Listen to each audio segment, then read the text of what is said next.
Hey everybody, Juan here, welcome back to the channel. For this video, I don't know how to feel right now. I just got back from watching the Sonic the Hedgehog movie, and I was getting ready to come here and talk about how terrible it was and saying that it's not worth watching, one of the worst video game movies of all time. I can't say that because, let me make sure nobody else is watching and listening, the Sonic the Hedgehog movie was actually good. Throughout the entire thing, I was like, that's not bad, that actually makes sense. They actually tied some pieces together. So in this video, as insane as it sounds, I'm going to be talking about what I enjoyed about the Sonic the Hedgehog movie, as well as a couple of things that could have definitely improved. But before we go on any further, if you like what I do, please consider subscribing to my YouTube channel, hitting on that notifications bell, go down to the comments section and let me know, are you thinking of checking out the Sonic the Hedgehog movie because you're a Sonic fan, or be honest, because you were expecting a train wreck? And I think that I have to start by saying the following: the Sonic movie doesn't suck. That's your quote right there. That is the thing that you put on the billboards. It doesn't suck because it is enjoyable.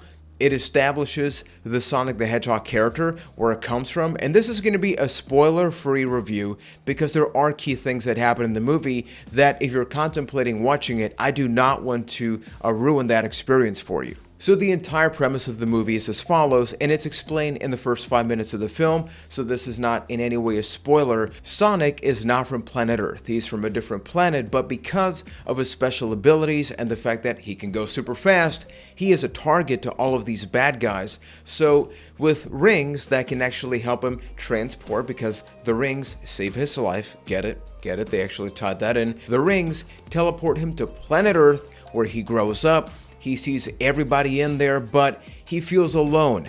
Sonic is a character that is super charismatic. He's got the toot. He's got that 90s attitude, but because he cannot reveal himself, kind of like a Spider-Man. You have Peter Parker, but then he can't say he's Spider-Man because with great power comes great responsibility. They do a very similar thing here, but surprisingly enough, it works. So in a very short period of time, they point out who Sonic is, where he comes from, what the rings are all about, why he's in planet Earth, the objective of the film. All of these little things happen in a span of around 10 minutes. The other main characters are Tom and Maddie. Now, Tom is a cop that he doesn't really have a lot to do in Green Hill. Green Hill is not the busiest place out there, so he's helping cows, he's keeping track of speeds, but he wants to move to a big city for the big challenge. But the whole process of Sonic being in Earth and identifying who he is and feeling alone, and then you have Tom that has all of these personal struggles, they blend in very well. And that very much is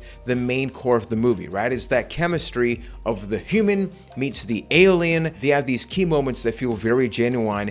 And the good thing is that they're very relatable, whether you're an adult checking out the film or a kid watching the movie. I had a couple of children around me as I was watching it, and they were laughing a lot more than me because I think we need to realize that this is a movie for passionate fans of SEGA. There are little nods from the very opening cinematics to a couple of songs in the film, but it's also catered to children. We have to keep that in mind, but I think it did a really good job at establishing a balance where, yeah, there's a couple of jokes in there that maybe for me it was like, whoa, this is a little cringy, but at the same time, there were actual parts where I was laughing out loud. Another thing I really liked about the movie is the fact that it did not overstay its welcome. By that I mean that it felt like a fairly quick film. I don't know if it's just because it's Sonic and he's going fast, henceforth that happens. At no point that I feel like a particular scene was dragging. I think the fact that, non-jokingly, Sonic is this 2D character, you know, with his attitude, he's fast-paced, he doesn't stop talking, so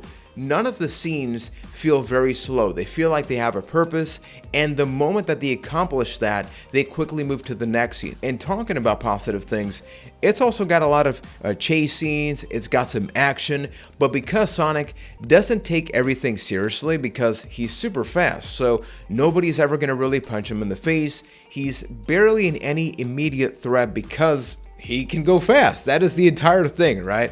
So it's this enjoyable thing of, Well, he's not in any danger, so how is he going to have fun with that? That's what the movie's all about. And then we have to talk about the other main character, which is the villain, Dr. Robotnik, played by Jim Carrey. I feel like he's the main reason that a lot of people are going to go into this movie. Personally, I was going into this movie thinking that it was going to be terrible, but hey, you have Jim Carrey, you're going to get a couple of laughs.